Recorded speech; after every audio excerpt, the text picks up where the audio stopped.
નમસ્તે વિદ્યાર્થી મિત્રો, ગયા વિડિયો લેક્ચરમાં આપણે દ્વંદ્વ સમાસ વિશે ભણ્યા હતા.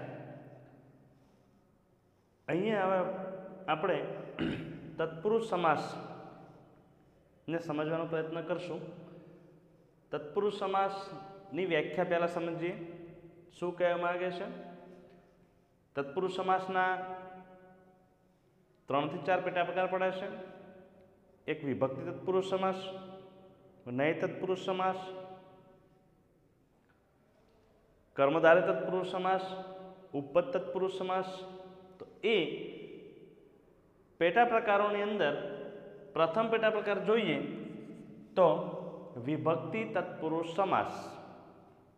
હવે વિભક્તિ તત્પુરુષ સમાસની વ્યાખ્યા શું કહેશે કે જ્યારે સમાસનો વિગ્રહ કરતા બે પદ વચ્ચેનો સંબંધ વિભક્તિના પ્રત્યયથી જોડાય તેને તત્પુરુષ સમાસ કહે છે. જ્યારે સમાસનો વિગ્રહ કરતી વખતે, સમાસનો વિગ્રહ કરવો એટલે પૂર્વપદ અને ઉત્તરપદ આ બંનેને જુદા પાડતી વખતે વિગ્રહ કરવો એટલે છૂટું પાડવું. તો જ્યારે સમાસનો વિગ્રહ કરતી વખતે બે પદ વચ્ચેનો એટલે કે પૂર્વપદ અને ઉત્તરપદ વચ્ચેનો સંબંધ વિભક્તિના પ્રત્યયથી જોડાય. વિભક્તિના પ્રત્યય એટલે કારક વિભક્તિ દ્વિતીયાથી માંડી અને સપ્તમી સુધી. કારક વિભક્તિ એટલે કે દ્વિતીયાથી માંડી અને સપ્તમી સુધી વિભક્તિના પ્રત્યયથી જોડાય. વિભક્તિના પ્રત્યયથી જોડાય તેને તત્પુરુષ સમાસ કહે છે. આ સમાસમાં બંને પદો દ્વિતીયાથી સપ્તમી સુધી વિભક્તિમાં જોડાયેલા હોય છે. તો અહીંયા મેં ઉદાહરણો લખ્યા છે. દ્વિતીયાથી માંડી અને સપ્તમી સુધીના કેવી રીતે જોડાયેલા છે એના ક્રમશઃ ઉદાહરણ જોઈએ. ધારો કે પ્રથમ ઉદાહરણ છે એ કૃષ્ણાશ્રિત. કૃષ્ણાશ્રિત એટલે એને છૂટું પાડો તો કૃષ્ણમ આશ્રિત. હવે ગુજરાતી શબ્દ જોઈએ તો કૃષ્ણમ એટલે કૃષ્ણને આશ્રિત. આમ જોયો તો તમે ગુજરાતી વિભક્તિના પ્રત્યયો પર તમારે ખાસ ધ્યાન રાખવા પડે. ધારો કે દ્વિતીય વિભક્તિનો ગુજરાતી પ્રત્યય ને આવે છે કૃષ્ણમ આશ્રિત. કૃષ્ણને આશ્રિત તો કૃષ્ણમ કઈ વિભક્તિ છે? દ્વિતીય. રામઃ રામૌ રામઃ પ્રથમા. રામમ તો અહીંયા શું આવ્યું? કૃષ્ણમ. રામૌ એવી રીતે કૃષ્ણમ તો કૃષ્ણમ એ દ્વિતીય વિભક્તિ છે તો કૃષ્ણમ આશ્રિત. કૃષ્ણને આશ્રિત એટલે આ દ્વિતીય તત્પુરુષ. કયો સમાસ છે? દ્વિતીય તત્પુરુષ સમાસ. બીજું ઉદાહરણ છે ગર્વપૂર્ણા. ગર્વેણ પૂર્ણા, ગર્વથી. ગર્વથી પૂર્ણ. તો પ્રથમ ઉદાહરણમાં દ્વિતીયનું ઉદાહરણ છે કૃષ્ણમ આશ્રિત. કૃષ્ણને આશ્રિત. કૃષ્ણને ગુજરાતી પ્રત્યય પણ ને છે તો કૃષ્ણમ આશ્રિત, કૃષ્ણને આશ્રિત. તત્પુરુષ સમાસ શીખવા માટે તમારે ગુજરાતીના પ્રત્યયો યાદ રાખી લેવાના. ઉદાહરણ તરીકે દ્વિતીય વિભક્તિનો પ્રત્યય ને આવે છે. તૃતીય વિભક્તિનો પ્રત્યય થી, થકી, વડે આવે છે. ચતુર્થી વિભક્તિનો પ્રત્યય માટે આવે છે. પંચમી વિભક્તિનો પ્રત્યય માંથી આવે છે. અને પંચમી વિભક્તિનો પ્રત્યય માંથી છે. ષષ્ઠી વિભક્તિનો પ્રત્યય ની, નું, ના, નો છે. અને સપ્તમી વિભક્તિનો પ્રત્યય મા, પર અને ઉપર. તો આ ગુજરાતી પ્રત્યયો તમને આવડશે તો તત્પુરુષ સમાસ, એમાં વિભક્તિ તત્પુરુષ સમાસ સરળતાથી યાદ રાખી શકશો. તો અહીંયા જુઓ ગર્વપૂર્ણા, ગર્વેણ પૂર્ણા, ગર્વથી પૂર્ણ. તો અહીંયાથી શબ્દ આવ્યો છે તૃતીય વિભક્તિ છે. તૃતીયા તત્પુરુષ સમાસ. લોકહિતમ. લોકહિતમ એટલે લોકેભ્યઃ હિતમ જનાય જનાભ્યામ જનેભ્યઃ. જનાય ચતુર્થી વિભક્તિ એકવચન છે. જનાય એટલે માણસના હિત માટે. જનાય જનાભ્યામ બે માણસોના હિત માટે. જનાય જનાભ્યામ જનેભ્યઃ માણસોના હિત માટે. તો લોકોના હિત માટે.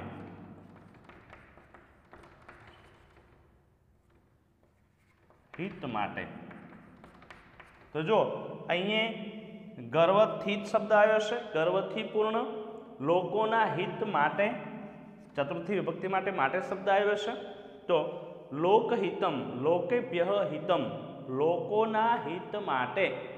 લોકેભ્યઃ હિતમ તો કે લોકોના હિત માટે. ચોથું ઉદાહરણ છે ભયમુક્ત.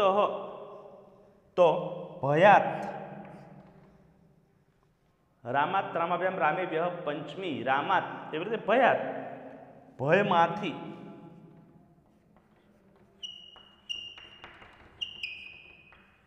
મુક્ત. હવે જો પંચમી વિભક્તિનું એક બીજું પણ ઉદાહરણ છે કે જે વસ્તુ જ્યાંથી છૂટી પડે તે સ્થાનને કે તે વસ્તુને પંચમી લાગે છે. ઉદાહરણ તરીકે તેનું વનાત પ્રત્યાગચ્છતિ. ધેનુઃ વનાત પ્રત્યાગચ્છતિ. ધેનુઃ એટલે કે ગાય વનમાંથી પાછી ફરે છે, પરત આવે છે.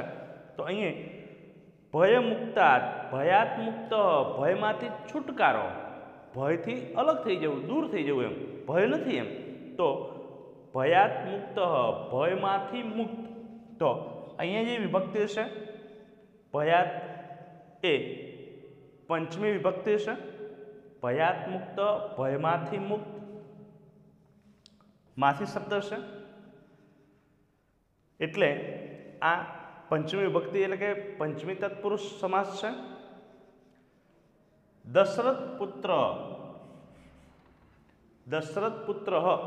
હવે જો એનો વિગ્રહ કરતી વખતે દશરથસ્ય પુત્ર. દશરથસ્ય પુત્ર એટલે કે દશરથનો પુત્ર.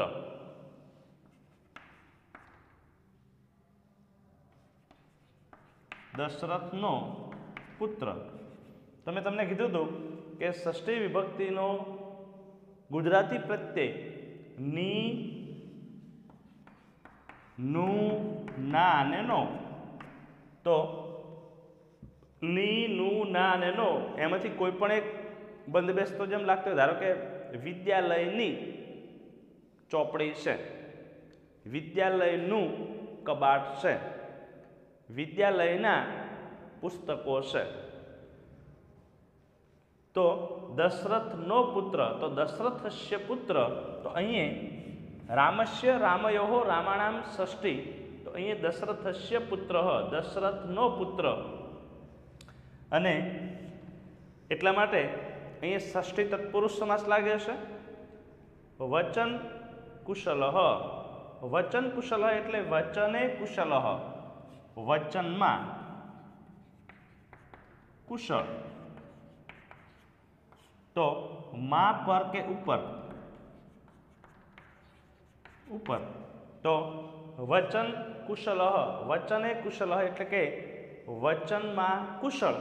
તો તત્પુરુષ સમાસની અંદર વિભક્તિ તત્પુરુષમાં દ્વિતીયાથી માંડી અને સપ્તમી સુધીની વિભક્તિનો જેમાં પ્રયોગ થયો હોય તે સમાસને તત્પુરુષ વિભક્તિ તત્પુરુષ સમાસ કહેવામાં આવે છે. જેમાં પૂર્વપદ જે છે આ કૃષ્ણમ ગર્વેણ લોકેભ્યઃ પૂર્વપદને હંમેશા વિભક્તિનો પ્રયોગ જોવા મળે છે. જો કૃષ્ણમ આશ્રિત કૃષ્ણને આશ્રિત કૃષ્ણમ દ્વિતીય વિભક્તિ છે. ગર્વેણ પૂર્ણ ગર્વેણ પૂર્ણ એટલે કે ગર્વથી પૂર્ણ ગર્વથી યુક્ત. તો અહીંયા તૃતીયા છે. લોકેભ્યઃ હિતમ લોકેભ્યઃ ચતુર્થી વિભક્તિ બહુવચન છે, લોકોના હિત માટે, ભયાત મુક્ત, ભયાત મુક્ત એટલે ભયમાંથી મુક્ત, દશરથ પુત્ર એટલે કે દશરથસ્ય પુત્રમ, વચન કુશલ, વચને કુશલ એટલે વચનોમાં કુશળ. તો ઉપરોક્ત સમાસની અંદર વિભક્તિ તત્પુરુષ એટલે દ્વિતીયાથી માંડી અને સપ્તમી સુધી વિભક્તિનો જેમાં પ્રયોગ થયો હોય તે સમાસને વિભક્તિ તત્પુરુષ સમાસ કહે છે.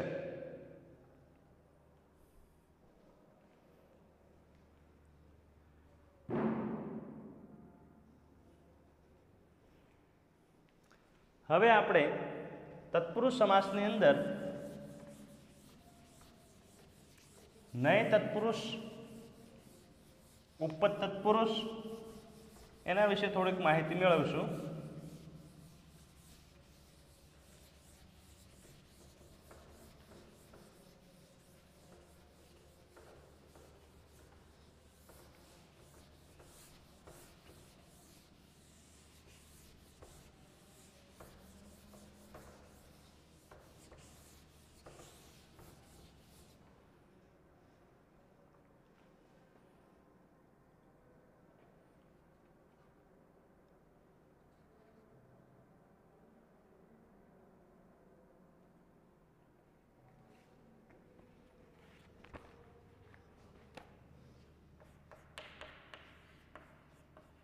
ઉપપદ તત્પુરુષ.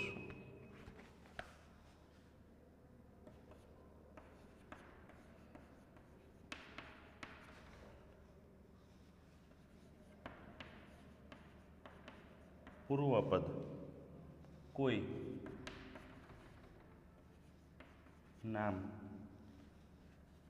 કે અવ્યયનું બનેલું હોય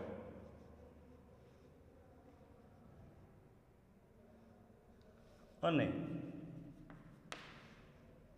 ઉત્તરપદ ધાતુ અથવા ક્રિયાપદનું બનેલું હોય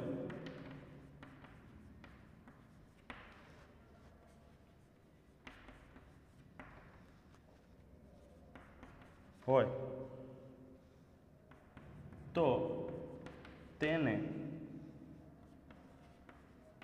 ઉપપદ તત્પુરુષ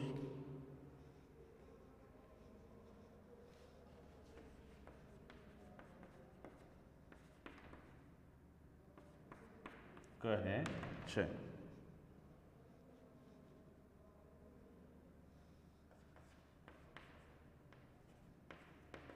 ગૃહસ્થ,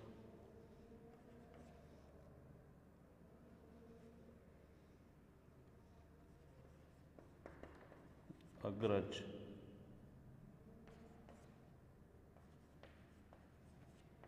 અનુજ.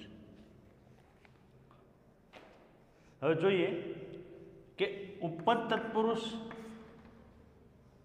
સમાસ એટલે શું. તત્પુરુષ સમાસનો પેટા પ્રકાર છે કે જે સમાસનું પૂર્વપદ કોઈ નામ કે અવ્યયનું બનેલું હોય.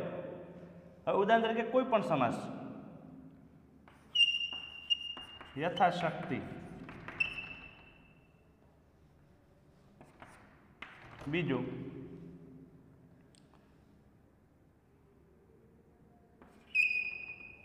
મહાબાહુ.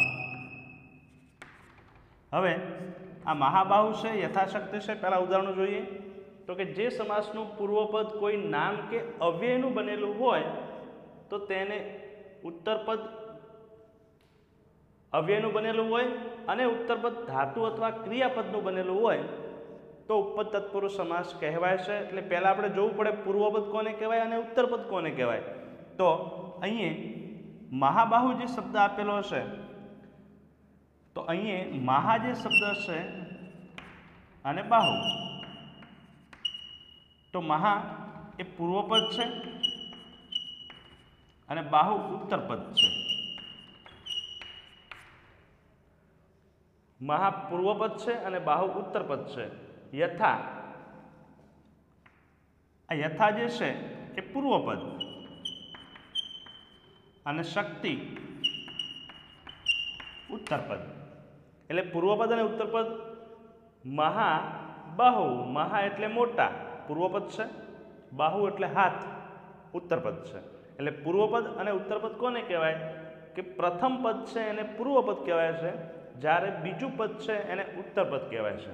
તો અહીં આપણે બે ઉદાહરણો લીધેલા છે. પૂર્વપદ કોને કહેવાય અને ઉત્તરપદ કોને કહેવાય? તો આનો વિગ્રહ કરીએ. ધારો કે ગૃહસ્થ. ગૃહસ્થ, તો ગૃહસ્થને છૂટું પાડો. ગૃહ પ્લસ થ.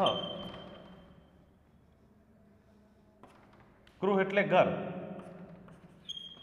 અને સ્થા એટલે રહેવું. હવે જો ગૃહ એટલે ઘર અને સ્થા એટલે રહેવું, તો રહેવાની ક્રિયા છે, ક્રિયાપદ રહેવું. ખાવું, પીવું, દોડવું, ચાલવું, રહેવું, કૂદવું, આ બધી ક્રિયા છે. તો શું કહેશે કે જે સમાસનું પૂર્વપદ કોઈ નામ કે અવ્યયનું બનેલું, ધારો કે ઘર એ નામ છે, ઘર એ નામ છે, અને ઉત્તરપદ ધાતુ અથવા ક્રિયાપદનું બનેલું હોય. અહીંયા ઉત્તરપદ શાનું બનેલું છે? ક્રિયાપદનું. તો ઉત્તરપદ ધાતુ અથવા કે ક્રિયાપદનું બનેલું હોય, ધારો કે ક્રિયા, રહેવું, દોડવું, કૂદવું, તો તેવા સમાસને ઉપપદ તત્પુરુષ સમાસ કહે છે. ગૃહસ્થ.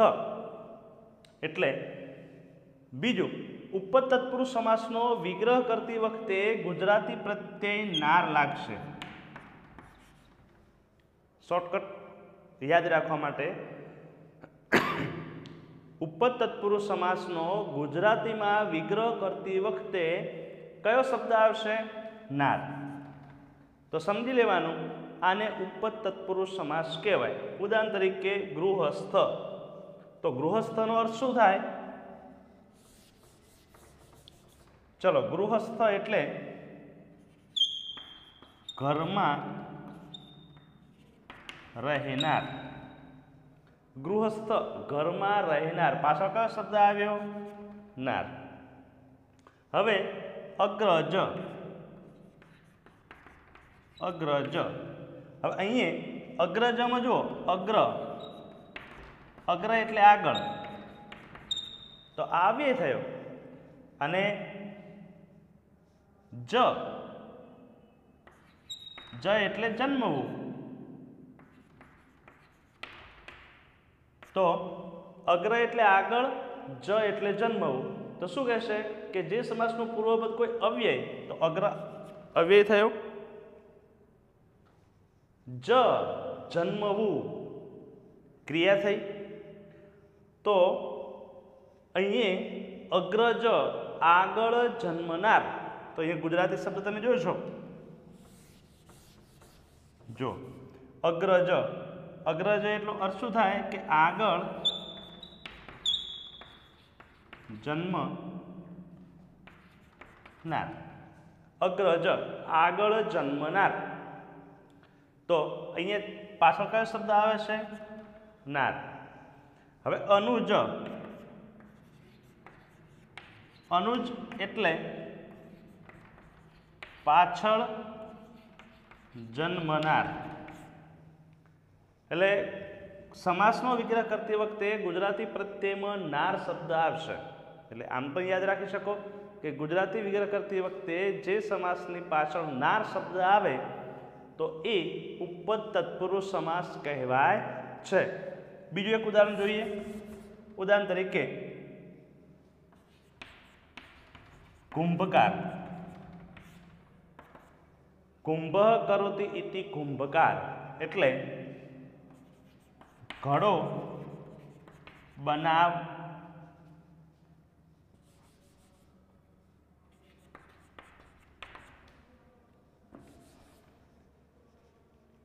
કુંભ કરોતિ ઇતિ કુંભકાર. ઘડો બનાવનાર. ગુજરાતી બીજો શબ્દ છે માથાબૂડ.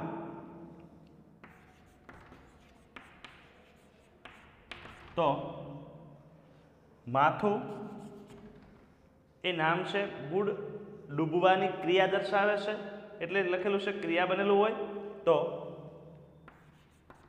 માથા સુધી બુડનાર, માથા સુધી બુડનાર અથવા ડૂબનાર,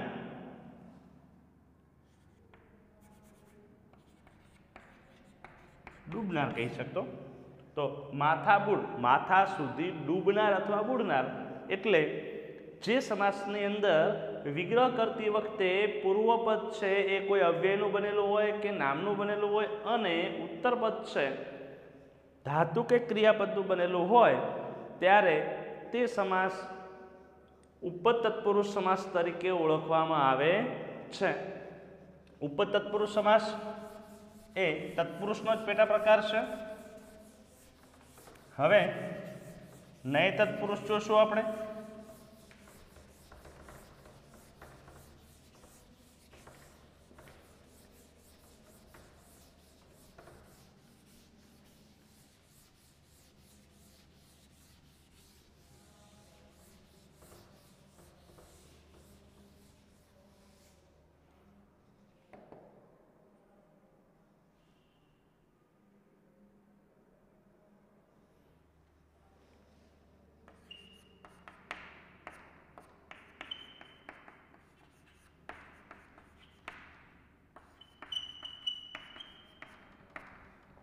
હવે જો નય તત્પુરુષની અંદર જે સમાસનું પૂર્વપદ નકારવાચક હોય, જે સમાસનું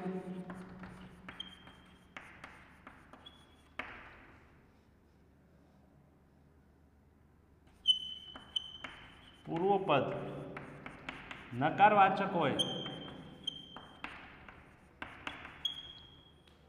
તેને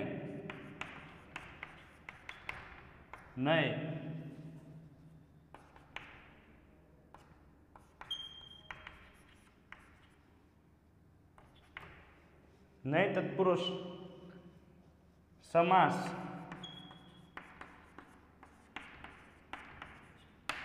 જે સમાસનું પૂર્વપદ નકારવાચક, ઉદાહરણ તરીકે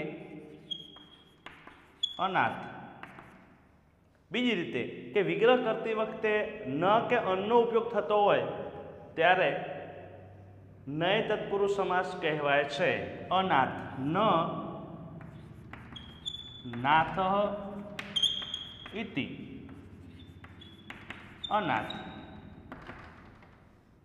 અનાથ એટલે જે સમાસનું પૂર્વપદ નકારવાચક હોય, ન નકારવાચક છે.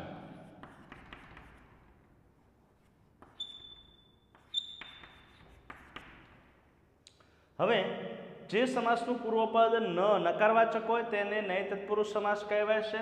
ઉદાહરણ તરીકે અનાથ, ન નાથ ઇતિ અનાથ, જેનો કોઈ નાથ નથી, જેનો કોઈ માલિક નથી, એને અનાથ શબ્દ વપરાય છે.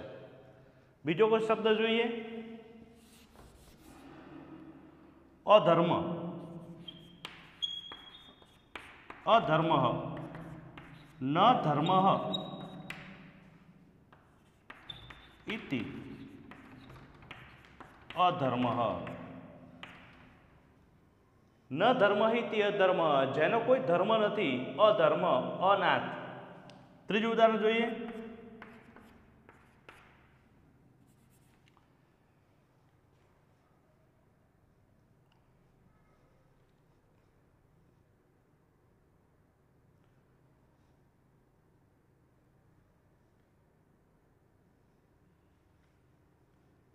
અનાથ, ન નાથ ઇતિ અનાથ, જેનો કોઈ નાથ નથી, જેનો કોઈ માલિક નથી.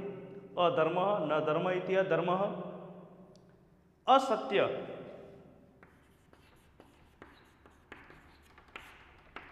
ન સત્ય ઇતિ અસત્ય, ન સત્યમ, ન ધર્મ, ન સત્યમ ઇતિ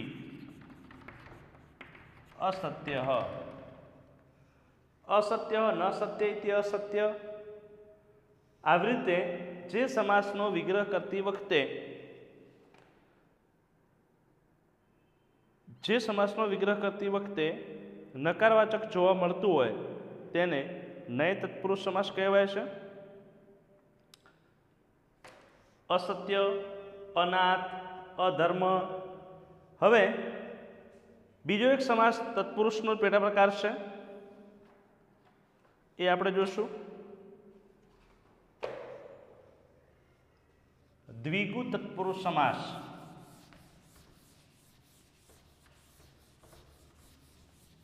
હવે દ્વિગુ તત્પુરુષ સમાસમાં ખાસ ધ્યાન રાખવાનું કે દ્વિગુ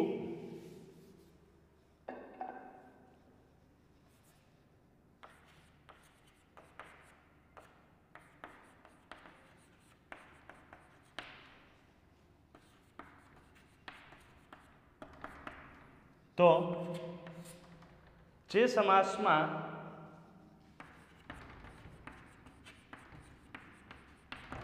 પૂર્વપદ સંખ્યાવાચક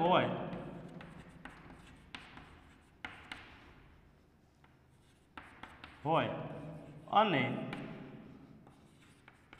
ઉત્તરપદ સંજ્ઞાવાચક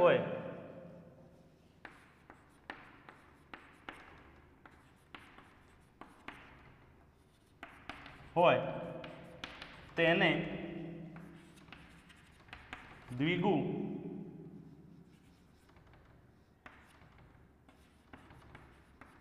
સમાસ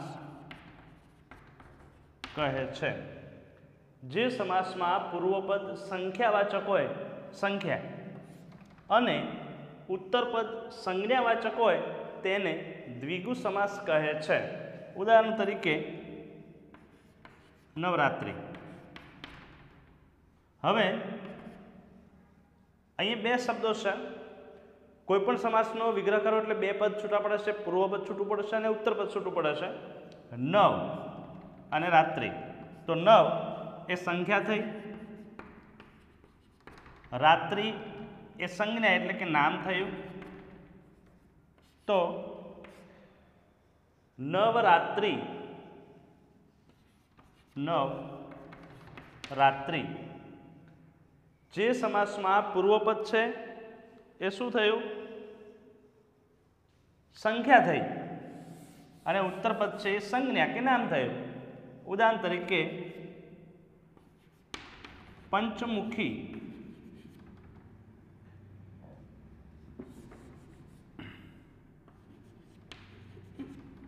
તો પાંચ મુખ વાળા, પંચમુખ એટલે પાંચ મુખ,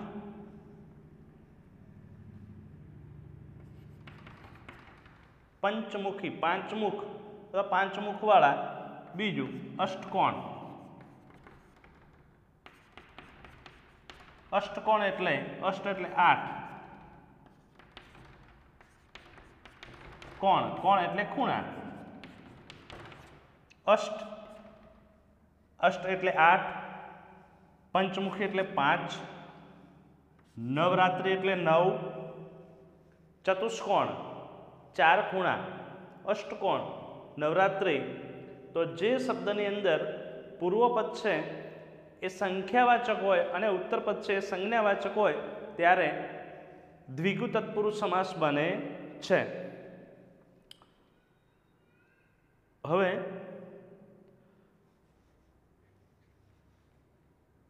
અવ્યયભાવ સમાસ. તો અવ્યયભાવ સમાસ આપણે જોઈશું. તત્પુરુષ સમાસની અંદર તત્પુરુષના મોટાભાગના પેટા પ્રકારો આવી ગયા છે.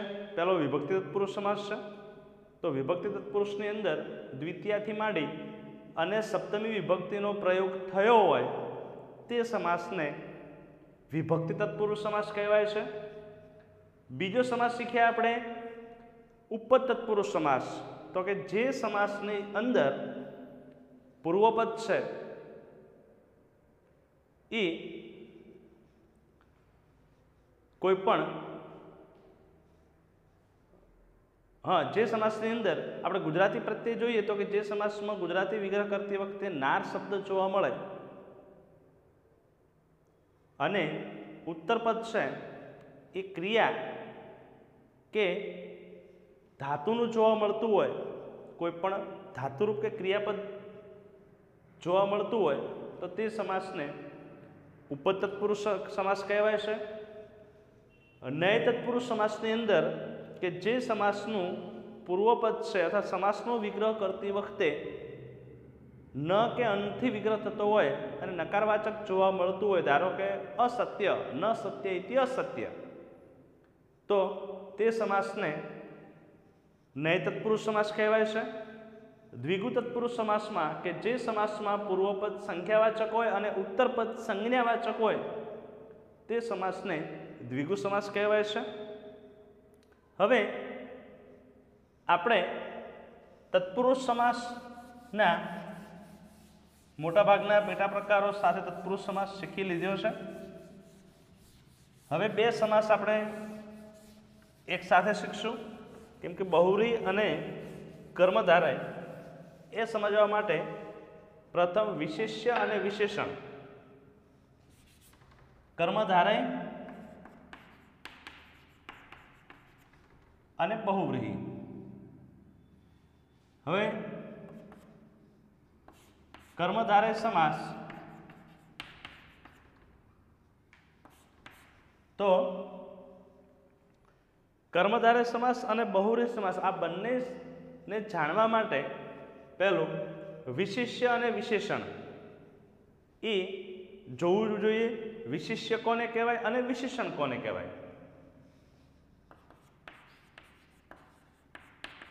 વિશેષ્ય અને વિશેષણ.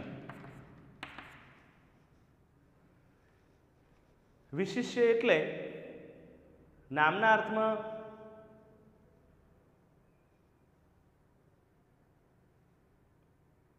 વિશેષ્ય એટલે કે નામ કે નામને વિશેષ્ય જોઈએ, અને વિશેષણ એટલે નામના અર્થમાં જે વધારો કરે છે એને વિશેષણ કહેવાય છે. હવે વિશેષ્ય અને વિશેષણ અહીં આપણે ઉદાહરણ સ્વરૂપે જોઈશું. ઉદાહરણ તરીકે મહાબાહુ. હવે આ બે શબ્દને છૂટા પાડી દો તો વિશેષ્ય કોને કહેવાય અને વિશેષણ કોને કહેવાય? તો મહા એટલે મોટા અને બાહુ એટલે હાથ. તો આમાં વિશેષ્ય કયું છે? તો ધારો કે વિશેષ્ય એ હાથ છે અને મોટા એ વિશેષણ છે. વિશેષણ એટલે નામના અર્થમાં જે વધારો કરે એને વિશેષણ કહેવાય છે. વિશેષ્ય એટલે કે નામના અર્થમાં જે શબ્દ વપરાયો હોય એને વિશેષણ કહેવાય છે. એટલે કર્મધારય સમાસમાં જે સમાસમાં વિશેષ્ય અને વિશેષણનો સંબંધ જોવા મળતો હોય તેવા સમાસને કર્મધારય સમાસ કહેવાય છે. જે સમાસની અંદર વિશેષ્ય અને વિશેષણનો સંબંધ જોવા મળતો હોય તે સમાસને કર્મધારય સમાસ કહેવાય છે. હવે કર્મધારય સમાસના આપણે ગુજરાતીમાં એક બે ઉદાહરણો જોશું, પછી સંસ્કૃતમાં જોશું.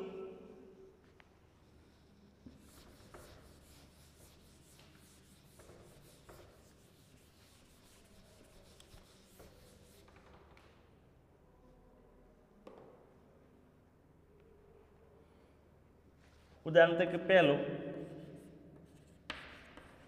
મહર્ષિ, બીજું પરદેશ, ત્રીજું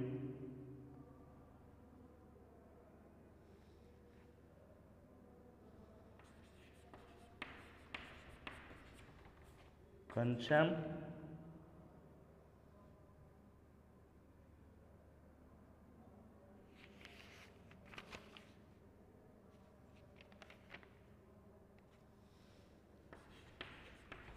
પીતાંબર,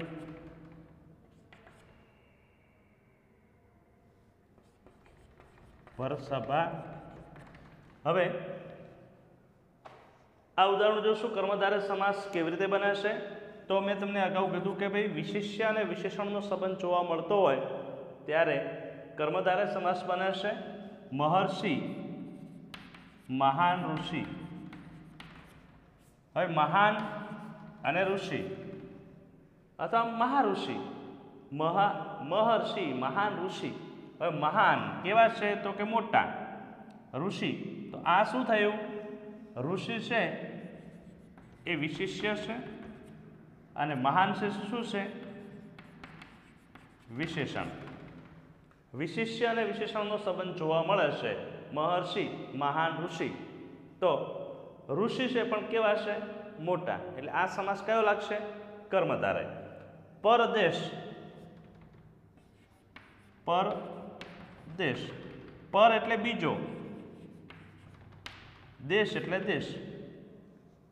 પરદેશ, પર એટલે બીજો, તો આ બીજો છે એ વિશેષણ છે. દેશ છે પણ કયો? બીજો. અને દેશ એ વિશિષ્ય છે. પરદેશ, બીજો દેશ. ઘનશ્યામ, ઘનશ્યામ. ઘન એટલે ખૂબ જ, શ્યામ એટલે કાળો. હવે ઘન એટલે ખૂબ, અતિશય. શ્યામ એટલે કાળો. જે ખૂબ કાળો છે એટલે ઘનશ્યામ. પીતાંબર, અહીંયા જોઈએ પીતાંબર, પિત્ત અંબર. પિત્ત એટલે પીળા, અંબર એટલે વસ્ત્ર. પીતાંબર એટલે પીતાંબર એટલે પીળા વસ્ત્રો લઈએ. અંબર બહુવચનાર્થમાં પીતાંબર, પીતાંબરમ યક્ષ એ બહુરી સમાસનું હું બોલ્યો વાક્ય છે. અને અહીં પીતાંબર એટલે પીતમ અંબરમ એટલે કે પીળા વસ્ત્રો. વસ્ત્રો છે પણ કેવા છે? તો પીળા. તો વસ્ત્રો એ વિશેષ્ય થયું અને પીળા એ વિશેષણ થાય. તો પીતમ અંબરમ, પીળા વસ્ત્રો. તો આ પીળા વસ્ત્રો છે એ કર્મધારય સમાસ બને છે. ભર સભા, ભર સભા એટલે ભરી સભા. સભા છે પણ કેવી છે? ભરેલી, ખીચોખીચ ભરેલી. તો ભર સભા. જે સમાસમાં વિશેષ્ય અને વિશેષણનો સંબંધ જોવા મળતો હોય તે સમાસને કર્મધારય તત્પુરુષ સમાસ કહે છે. એટલે કે કર્મધારય સમાસ કહેવાય છે. હવે કર્મધારય સમાસ પછી આપણે તત્પુરુષ સમાસ જોઈશું.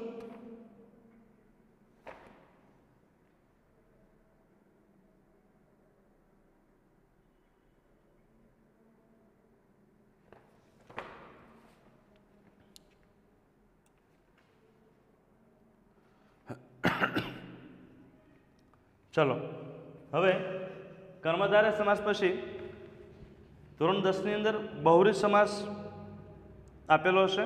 તો બહુરી સમાસ કેવી રીતે બને છે એ જોઈ લઈશું.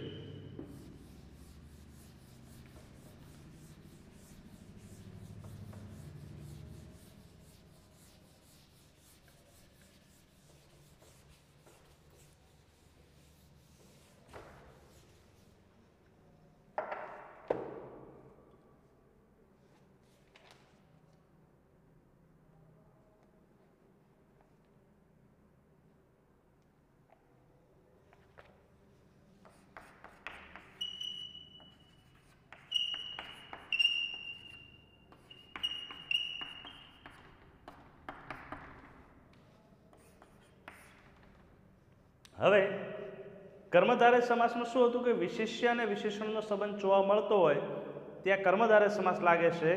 અને જે સમાસમાં માત્ર વિશેષણ માટે જ પ્રયોજાયેલો હોય તે સમાસને બહુરી સમાસ કહેવાય છે. ઉદાહરણ તરીકે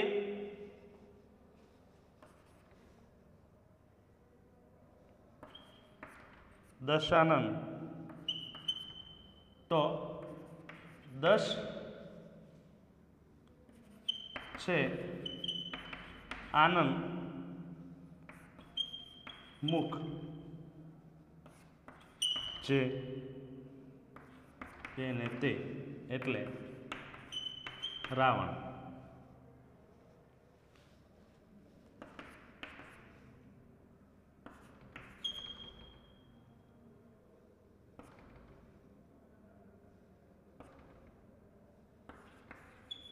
ત્રંબ્યક. 3 છે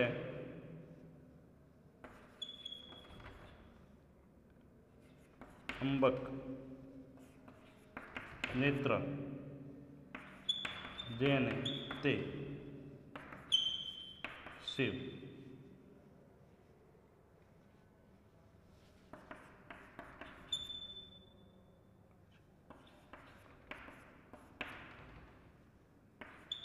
ગજના જેવું. આનંદ.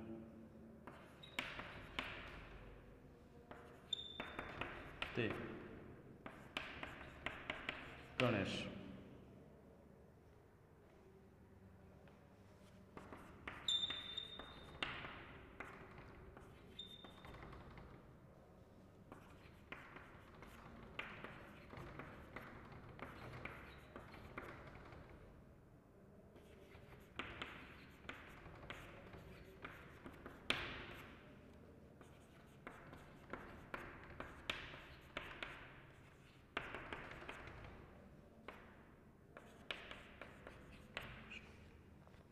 હવે જુઓ અહીં બહુવ્રીહી સમાસ એ કોઈ પણ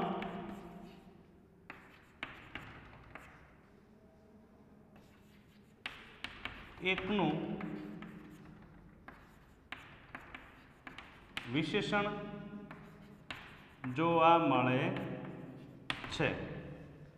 હવે કર્મધારય સમાસમાં શું હતું કે જે સમાસમાં વિશેષ્ય અને વિશેષણનો સંબંધ જોવા મળતો હોય ત્યારે કર્મધારય સમાસ કહેવામાં આવે છે.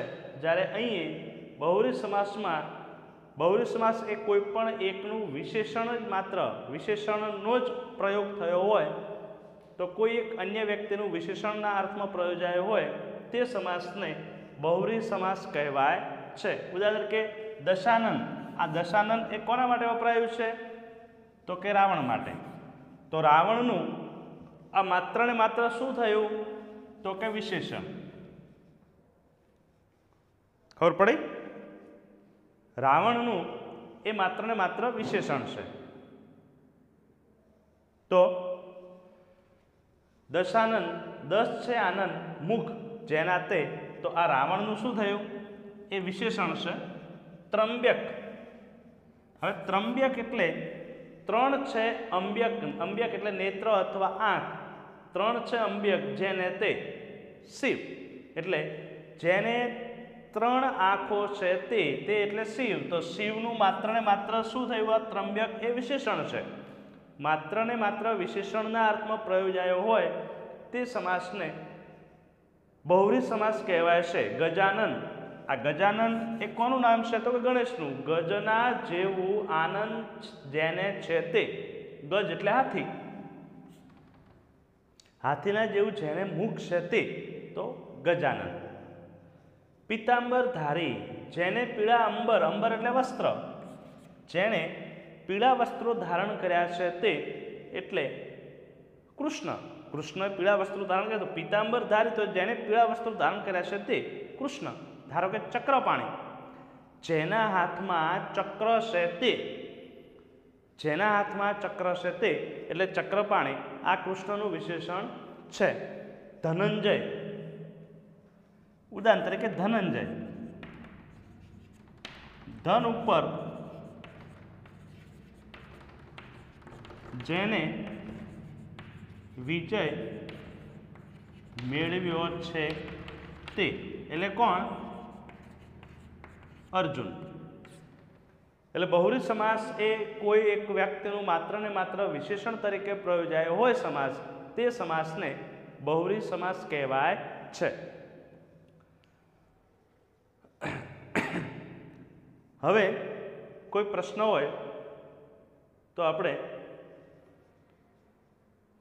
સ્કૂલમાં જ્યારે તમે આવો ત્યારે આપણે આનું સોલ્યુશન કરશું, પણ છતાં તમને ફરીથી બધા જ સમાસની ટૂંકમાં માહિતી આપી દઉં, 10મા ધોરણમાં માત્ર 2 સમાસ છે, બહુવ્રીહી સમાસ અને કર્મધારય સમાસ.